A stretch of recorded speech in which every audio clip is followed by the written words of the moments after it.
I 26F just found out I'm pregnant after having revenge sex with the fiance 35M of the girl 30F who my ex-boyfriend 32M cheated on me with for 2 years. My ex and I met when I was 20, but were only friends until we started dating 2 years ago. I found out last year that my ex had been cheating on me for basically our whole relationship with a girl he met through a mutual friend. I broke things off after I found out and told the girl's fiancé about their affair. He ended up breaking off their engagement after he found out, and she seemed nonchalant about it until she realized that my ex's money wasn't actually his. My grandma left me a lot after she passed back in 2019, and my ex had been flaunting around the things I'd gifted him throughout our relationship to her, even going as far as to claim that the house and antique car my grandpa left for me in his will were my ex's.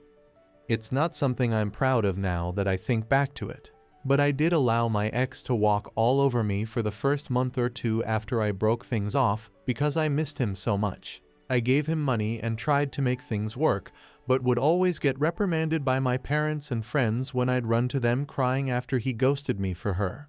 I didn't officially give him up until the girl's ex-fiancé messaged me and told me that she was rubbing it in some of their old friends' faces about how pathetic I was and how desperate I was for my ex who didn't even give an F about me.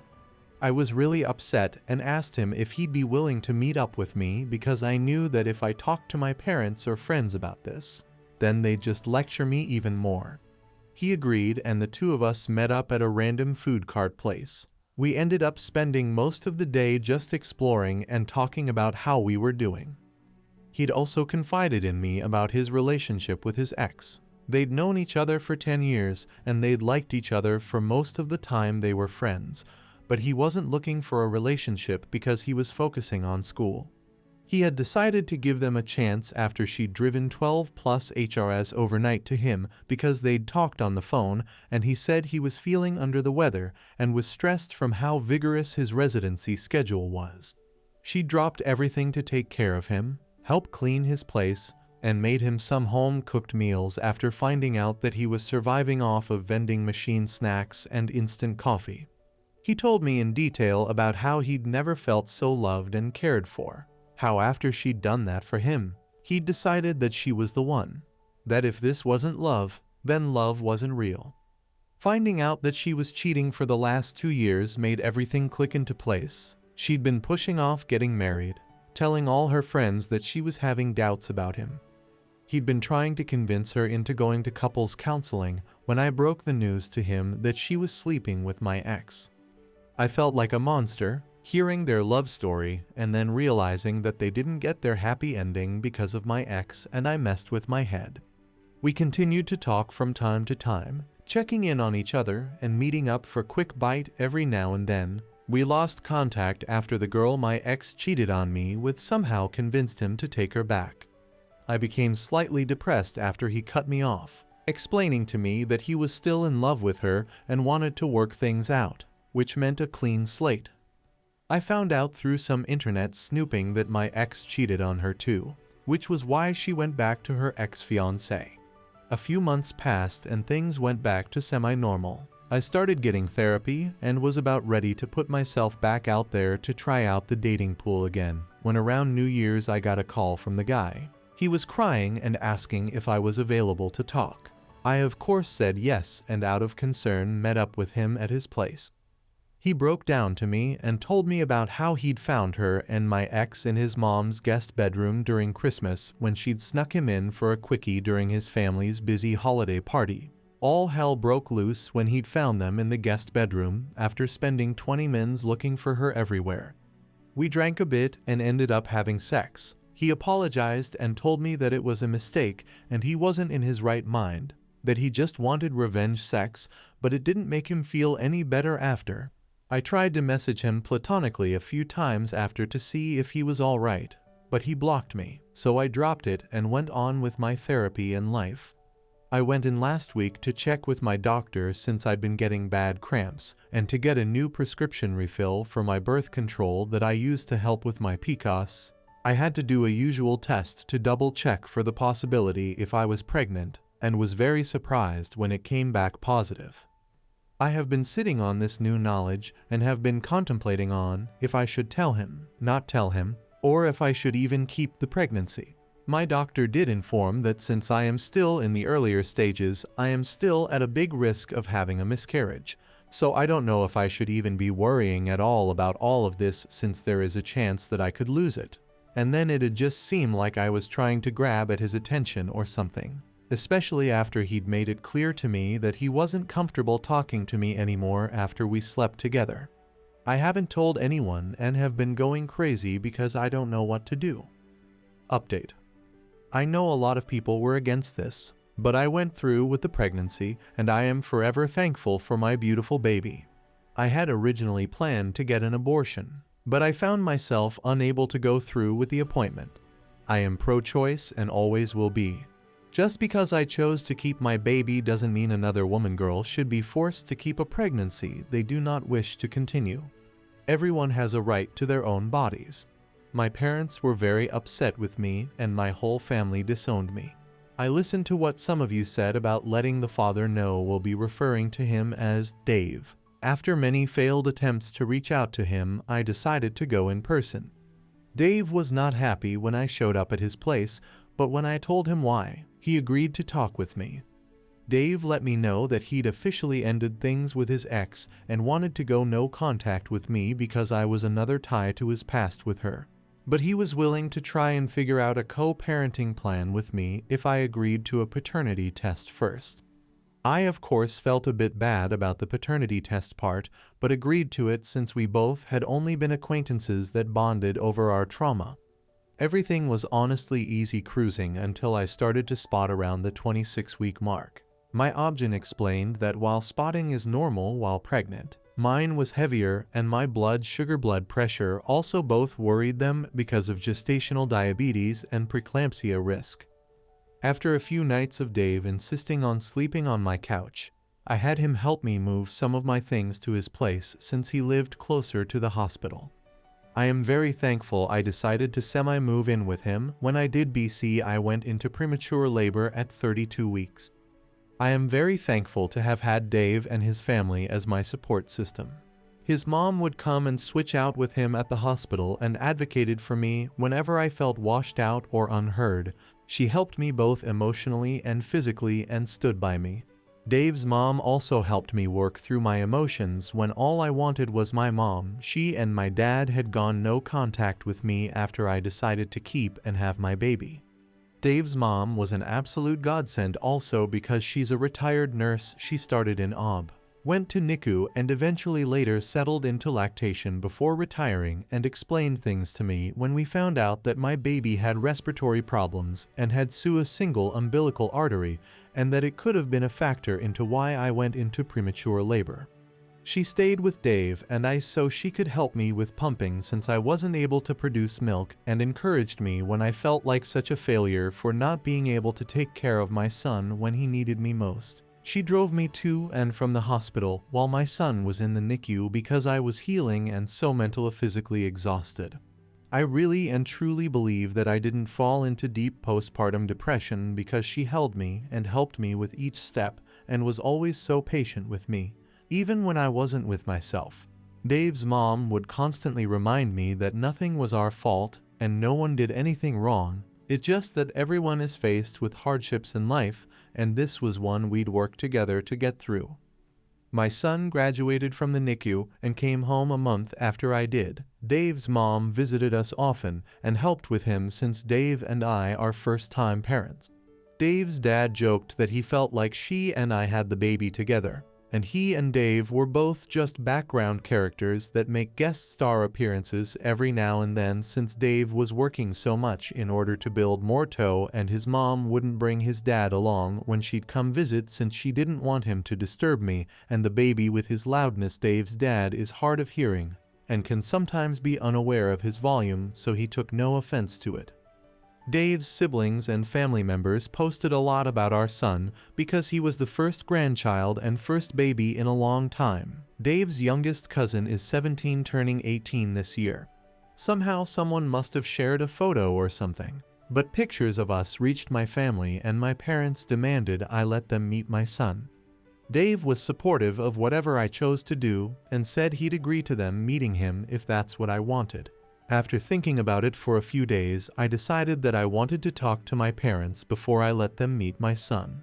When we met up to talk, my parents were offended that I didn't bring my son with us and left him with Dave's parents. They said some really hurtful things, and then my dad started to question on when Dave was going to ask him for permission for us to get married since we didn't already have a shotgun wedding while I was pregnant. I was okay with them insulting me since I'd grown up with it and was used to it. But once my parents put their target on Dave and his family, I became upset and decided it was time for us to leave. My parents did try to petition for legal visitation rights honestly. Before this whole ordeal, I did not even know that grandparents' rights existed, but were denied because my son is still very young, and because both Dave and I are very much on good terms, are living in the same household, and they couldn't find or prove that there was any danger to our son's well-being. My family did try to reach out to us and claim that we were horrible people for denying my parents their grandchild. But no one ever seemed to be able to make a peep when Dave's family would defend us and point out that my family had been the one to disown me, and that no one cared to see if I was okay until after I had the baby and everything was handled. Dave's mom and my mom got in a verbal, almost physical altercation after my mom had made false reports to CPS and called the police to do multiple welfare checks on us. My mom was given a warning by the police for harassing us after one specific incident where she threw a tantrum and caused a scene when the police found nothing wrong in the welfare check and refused to listen to her demands to have my son temporarily taken away from us and put in her custody for his safety. Dave and I currently have restraining orders pending against my parents and certain family members. One of the reasons I decided to update is because about 2 months ago a friend of Dave's asked him out to have some drinks and they ran into his ex-fiance, who later messaged him to tell him that she regretted the way they ended and how she was very hurt when she heard that we had a baby together, especially with it being so soon after their relationship. Dave wouldn't talk to me about how he felt, and when I asked him, he just brushed me off or switched the conversation onto a topic about our son that he knew would distract me. I noticed Dave pulling away from me and how our relationship became a bit awkward and strained after their run-in and her message, because I know he still has feelings for her and I am afraid that he might feel trapped with me and our son. I also noticed that the drama with my family has made Dave and his family less patient with me and my son. During Mother's Day, I overheard a few of his family members make comments to Dave about me being at their family barbecue since I was just my son's mom and not really part of the family. Dave just shrugged and said I didn't have anyone else to spend the day with. With how tense things have been, I have been thinking about moving out and back into my place. I stayed with Dave at his place after I gave birth, but now that our son is slightly older and I am healed, I want to give Dave back some space so that he can start dating again if he wants to, and to give him back some more bachelor time when I have our son. I want to find a way to approach me moving out and us making a co-parenting plan without making things more awkward or possibly ruining the relationship I have with Dave and his parents. I don't want them to feel like I'm not grateful or anything. But I do want to go back to work and get my life back on track so that I can provide my portion of needs for my son and not want to depend on his family for more than appropriate. Update 2. Maybe I'm overthinking things. I've been trying my best to not check my phone or Reddit since I'm honestly a little overwhelmed right now. I will let you all know that I did talk to Dave and he was against me moving out. He also wasn't willing to talk about the situation, how he's been acting after running into his ex, and said I was bringing up something that didn't matter since we were talking about me wanting to move out. I haven't said anything about what I heard during Mother's Day, and I don't think I'm going to mention it since I feel really bad that it was meant to be a private conversation, so I don't think anyone meant anything bad. During our conversation, Dave let me know that maybe I'm just overthinking or overreacting, and that I shouldn't make big decisions like moving out. He also talked about how, because our son is a preemie, he'd prefer if one of us was a stay-at-home parent until he turned 2-3 years old, so he could catch up with his peers, and then once he started pre-K, then we could go back to work again. But I feel like he's been trying to avoid me since the conversation, but I could also be overthinking like he said. But after reading someone comments, I do feel like I'm valid in the way I feel, but I am also not sure anymore. I want to do what's best for my son. I know people already think I'm so dumb and that I shouldn't have had him, but I am trying to be better for my son. I feel like he's my only family left, and I really want to try to do what's best for him. Next story. I think my 23M best friend's 24M fiance hates me, and I don't know why. I never thought I would find myself in a situation like this, but here goes. My 23M best friend's 24M fiance hates me, and I don't know why. For the purpose of this story, I'll call him Finn. A little backstory: Finn and I have both known each other since we were in 6th grade. We grew so close from there that he had grown to be a part of my family, and I a part of his. Around the summer of my 10th grade year, I came out to my parents as gay. Let's just say that they didn't take it too kindly, and I ended up disowned. But that's a story for another day.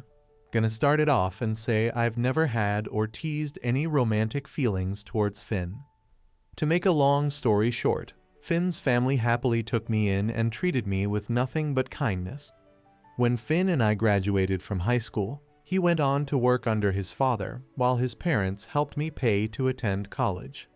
During my time away for college is when Finn met Sarah 27F. I believe it was my 3rd year of college when I finally got to meet her. It was during a family dinner. I greeted her warmly and tried to make my best impression because she's my best friend's girlfriend. When I went to shake her hand, she looked at my hand in a weird way. I don't want to say disgust, but I'm not sure how to describe it. I felt a little bummed, but it was whatever. Maybe she is just nervous. After that school break, weird things started happening, like me and Finn's messages randomly being muted, or my number randomly being blocked on Finn's phone. At one point it got so weird that Finn contacted AT&T to see if it was a glitch or something. Obviously I'm guessing it was her, but I would never accuse someone without any hard proof. Plus I'm like 2 states over at the time, so I literally have no proof. Things got even worse when I moved back home after finally graduating from college. Because I have so much respect for their relationship, I never tried to make plans with Finn. If we went out at any point, it was because he was sure he had nothing planned and he would set the date and everything and then let me know. This worked fine until it didn't. I want to clarify that we got to hang out about 2 or 3 times a month for about 3 months. After those 3 months, that's where things started getting weird. On the days where Finn and I planned to meet, Sarah would call him and have some sort of situation literally about an hour or less from the time we would be meeting. She would say things like she's having car troubles, she's feeling ill, or she is lonely and needs him. I never felt right trying to stop him from going to her if he needed to. He would say he didn't, but just to avoid anything I'd cancel on him just to make him go see her. Surprise, there would be no car troubles, and all of a sudden she felt so much better. Eventually Finn and I stopped hanging out as much because it just got annoying, for me at least. We would see each other at family gatherings, but that would be about it. Fast forward to January of this year, Finn proposed to Sarah. Everyone, including myself, had been over the moon for them. Who wouldn't be happy to see their best friend tie the knot with someone they love? Let me be the first to say this has been the crappiest time ever. To start, she puzzled everyone by immediately making a post on her Instagram story with a picture of her and Finn. She captioned the picture, "Better than the rest," with a kissing emoji. This led me and Finn's older siblings asking him if he cheated, because who's the rest? Finn responds that she's just too excited to make sense. That made no sense to me either, but not my circus. With their wedding coming up soon, their planning has been nothing short of a nightmare. Her family for some reason doesn't want to help with the cost of the wedding, which isn't their obligation, so I get it. But we as a family decided to all pitch in and help them get the best wedding possible. After everything had been covered, there was only one thing left. Who would be in the wedding party? We knew there would be one since she talked so much about it. Finn only had one request, and that was me being his best man. She initially agreed, but after a few weeks she came back and said that me being best man won't be possible because she wants that spot for her brother. This caused some troubles for them, and things were almost called off until I had just talked to Finn and was just like, "It's fine, just let her have it and enjoy your day. Don't let me be the reason you lose what you two have." Of course I was upset about it, but I would feel worse if things went south because of me.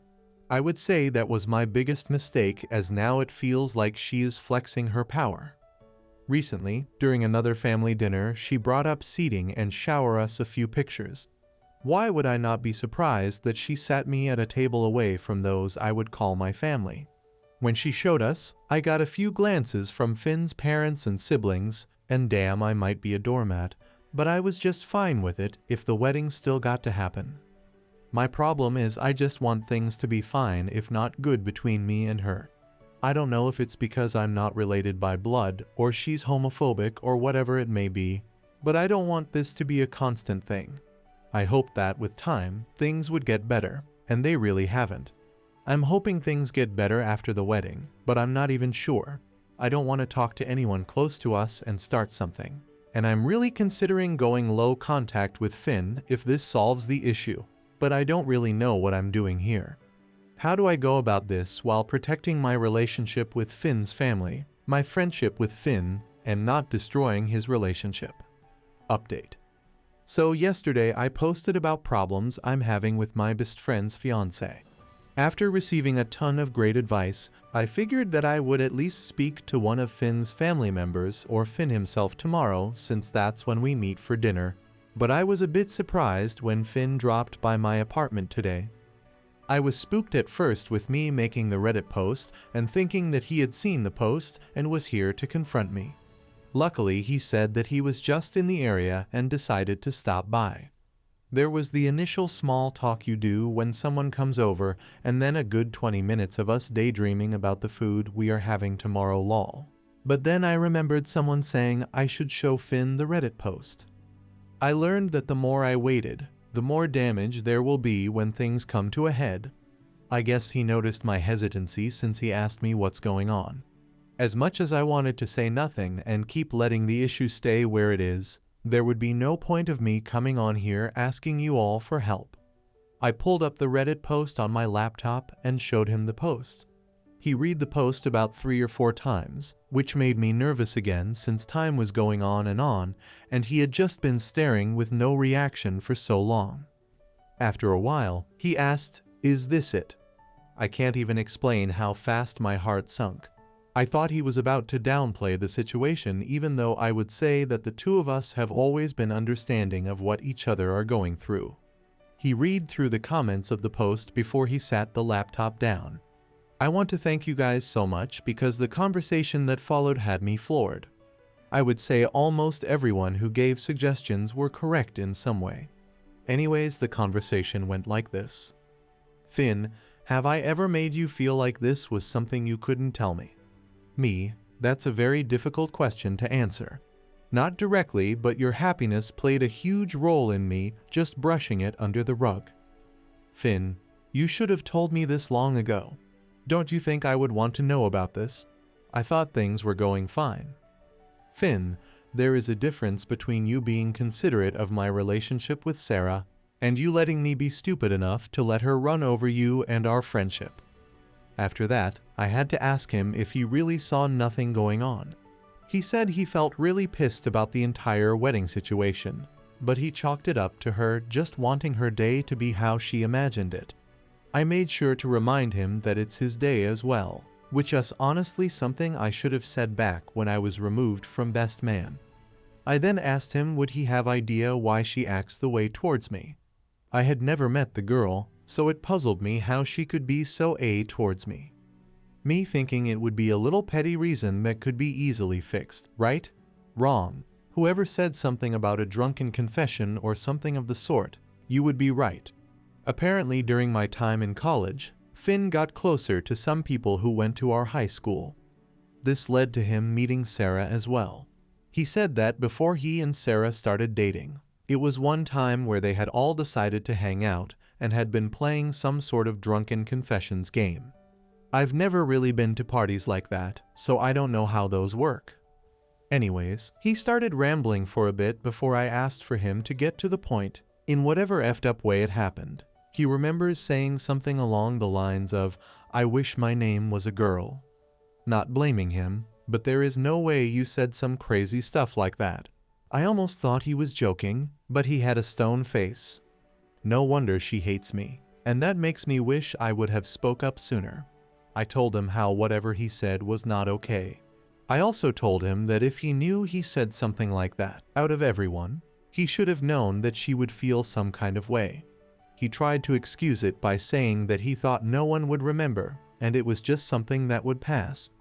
Let me clarify that Finn and I have never had anything going on. I don't even know why something like that would be said, and it still feels unbelievable to me. Now I can sort of understand where Sarah is coming from, but then again, if this guy were to say something like that, why would you even go after him? If you do end up with this guy, why are you going after the person who he said those things about like it's their fault? If there was a problem that obviously Sarah felt some way about, she should have talked to him or even me, and we could have spoke about it, says the guy who sat quietly for this long. I know. Anyways, to sum up the rest of our conversation, we ended up understanding that there is a problem that at least he and Sarah need to address. He told me he'd call later today after they sit down and have a talk. Every so often, I laugh because what kind of confession is, "I wish he was a girl"? Dude, no. Before anyone asks, no, I didn't ask him if he still felt that way because that's just a can I don't want to open. I'll be sure to update you all whenever he talks to Sarah, and hopefully we can find some sort of common ground. Update 2. So, I guess it's safe to say that the wedding is off. On Friday I came here with the problem of my best friend's fiance hating me. After getting a ton of great advice, I was able to speak to Finn when he dropped by the next day. We spoke for a really long time, with some really weird things being said. Check previous update. Anyways, after Saturday, Finn told me he'd call me that night after he spoke to his fiancée, Sarah. Well, that never happened. Sunday dinner rolled around and everyone came by. I knew he had spoke to Sarah because she was giving me a death glare from across the table. Alright, now you're starting to piss me off. We get through dinner and now everyone had just been in conversation. At some point, Finn pulled both me and Sarah outside to the backyard. There was a long silence, but then Finn cleared his throat, and then the conversation went something like this. Finn, do it. Sarah, I already told you, I'm not doing anything. Me, what does she have to do? Finn, she needs to apologize about everything so we can all be fine. Sarah, I did nothing wrong. Your relationship is weird. My name is weird. His relationship with your family is weird. And I should be the one making you apologize. Me, I get why you're upset, but things Finn said in the past are not my fault, and I'm sure there are some things people say where they're drunk that they don't. So at this point, Sarah got red in the face and just began screaming. Watching this play out in real time, the first thought in my head was, she needs an exorcism. Most of what she was saying couldn't even be understood, but I made out things like, he knew, and why would you tell him you said that? I knew you two had something going on. What the F? So at that point Finn's parents and siblings had finally came outside because of Sarah and they asked what's going on. I try to explain, but Sarah just starts screaming that I'm a dirty dog that needs to be put down. I guess to cool the situation down, after a little convincing, Finn's mom is able to get Sarah into the house. Finn's sister also went inside with them, leaving only me, Finn, Finn's older brother, and Finn's dad outside. I explain my side of the story, and then Finn explains his side. We spoke about the talk Finn and I had at my apartment on Saturday. He received some teasing for the weird comment he made about me, but the conversation became serious again. Eventually Finn's mom and sister come back outside. They say that Sarah is in the bathroom cleaning herself up. His mom starts the conversation with, "Are you two messing around?" I'm floored. I fill her in on everything she is yet to know. I tell her that I've never flirted, kissed, or doing anything else that was not platonic with Finn. I'm guessing Sarah was listening in through the back door instead of just coming out, because as soon as the words left my mouth, she came out screaming at me that I'm a liar. I ask her, at what point have I ever made her feel like I'm chasing after Finn? I mean, I'm helping to fund their damn wedding. Finn parents are trying to help her understand that everything is being misunderstood, but she isn't having it. She kept yelling until the point where Finn had to pull her aside. It started off as a yelling match between them, but then things finally began to calm down and I thought she understood and we could talk it out. Right? Wrong. Color me surprised when she walks back over like everything is fine and slaps me. After the long period of silence and shock, I was just done and I was like, I'm out. Finn and Sarah begin yelling at each other again, but at that point I couldn't have cared any less. I head back inside to grab my things cause I'm done with the situation. Eventually Sarah's screams at Finn go from calling him names to her saying, "I'm sorry," and "give it back." Finn yelled at her to stop.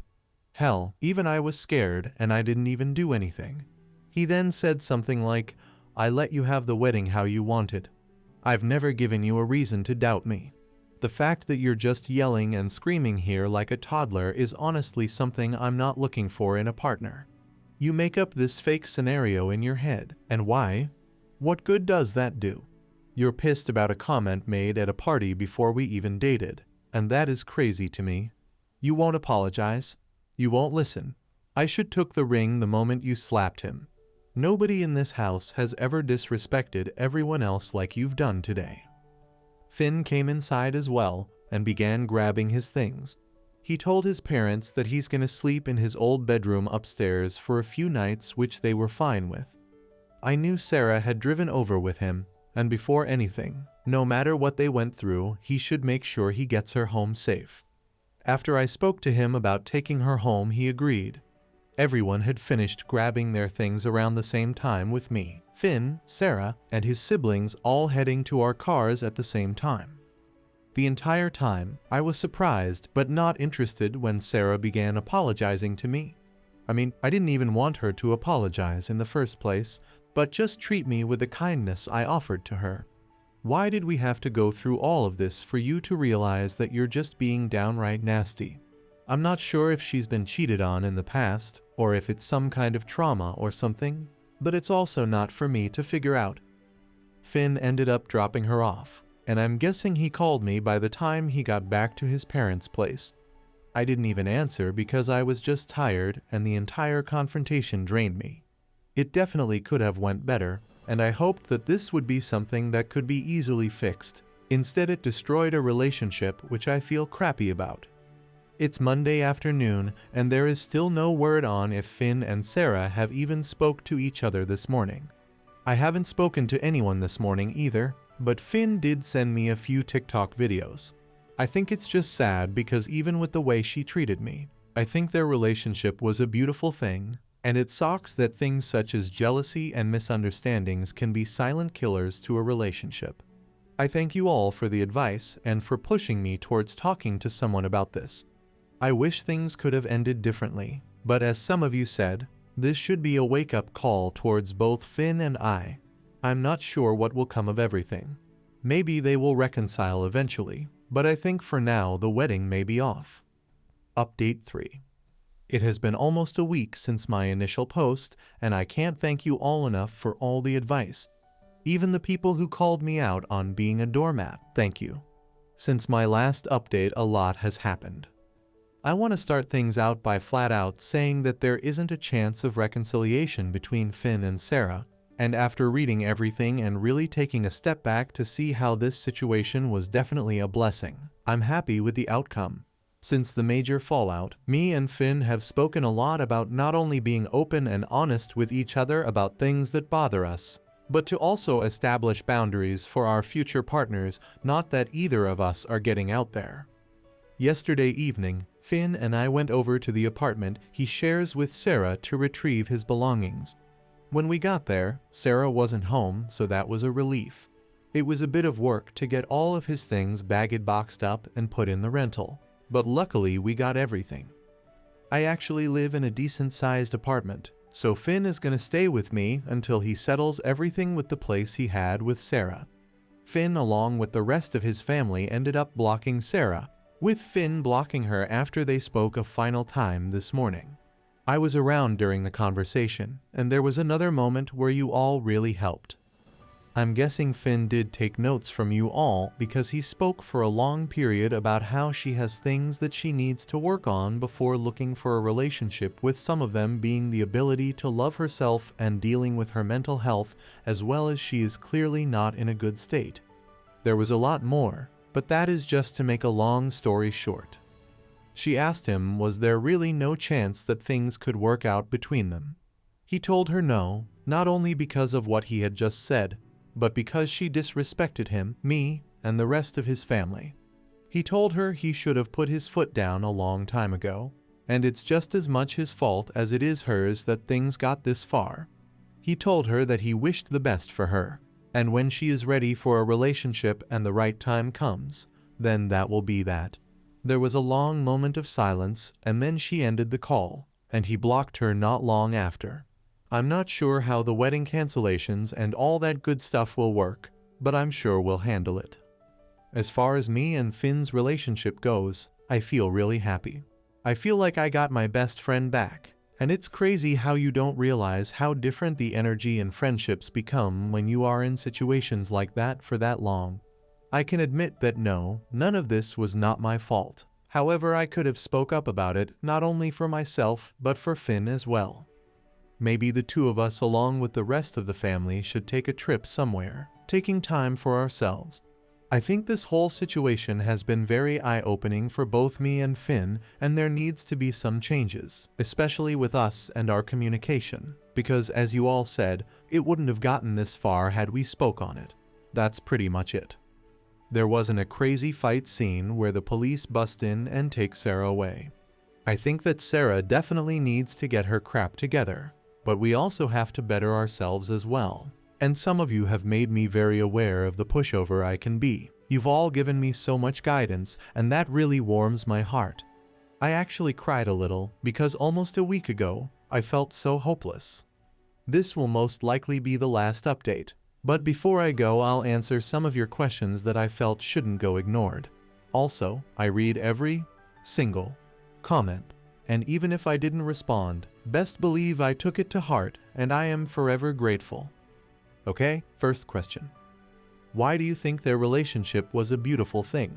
I can't say my words were misconstrued, but I will say that I expressed myself and my thoughts the wrong way. What I was trying to convey was not the beauty of their relationship, but the beauty of relationships and the idea of relationships as a whole. I hope both Finn and Sarah find their person when they are ready. Why do you feel bad? This was another case of me expressing my thoughts poorly.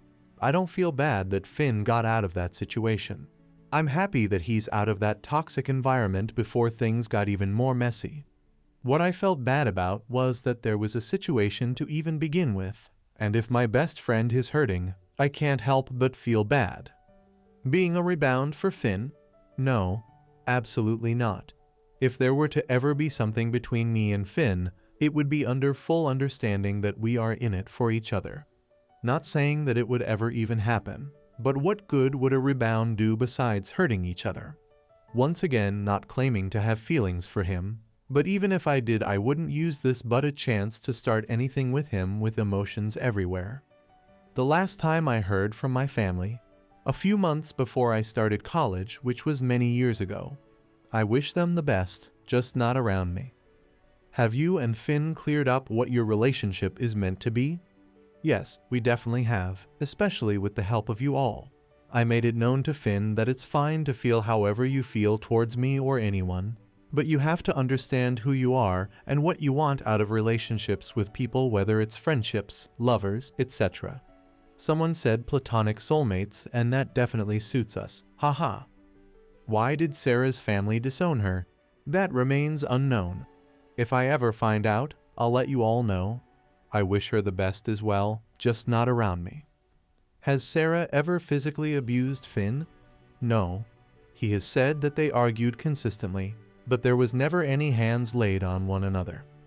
Did you file a police report against Sarah? No, I did not, but do not worry.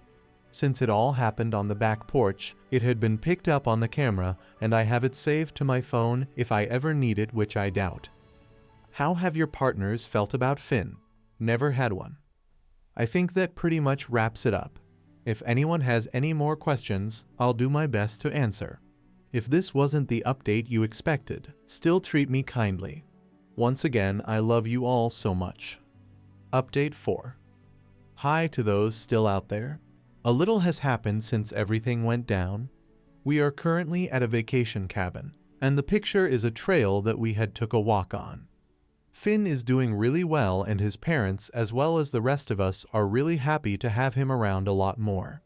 I've lived in the city all my life, so to see those huge hills is crazy, haha. Also, I guess Sarah has been up as well. Since Finn and Sarah basically have the same friend group, he saw a picture from someone else's page of Sarah out at the club. He seemed indifferent to it, so I guess he's also learning to let it go if he hasn't already. Finn's parents and siblings leave tomorrow afternoon for either work or other reasons, but Finn and I decided to stay at the cabin for a while longer. Update 5. Hi everyone. I know it's been a while, a little over a month since you've last heard from me, and a few people asked for an update. Nothing much has happened. I finished playing Elden Ring, which was a pretty fun game besides the parts where I raged. I also thought I may have met a guy, but our views on things were a bit too different for my liking, which is okay. Finn is still staying with me, and the only problem is him wanting to use my Xbox 247. I'm kidding, lol. I really don't know much about Sarah. I heard she's with a new guy, but rumors are rumors. A funny thing that did happen was Finn and I getting scolded by his parents once we got back from the trip. The whole communication is key thing that they literally hammered into our head the entire trip. I would say that things are going good. I hope you are all doing good as well. I hope you guys liked this video. If you did, make sure like, comment, share, and subscribe the channel James Stories.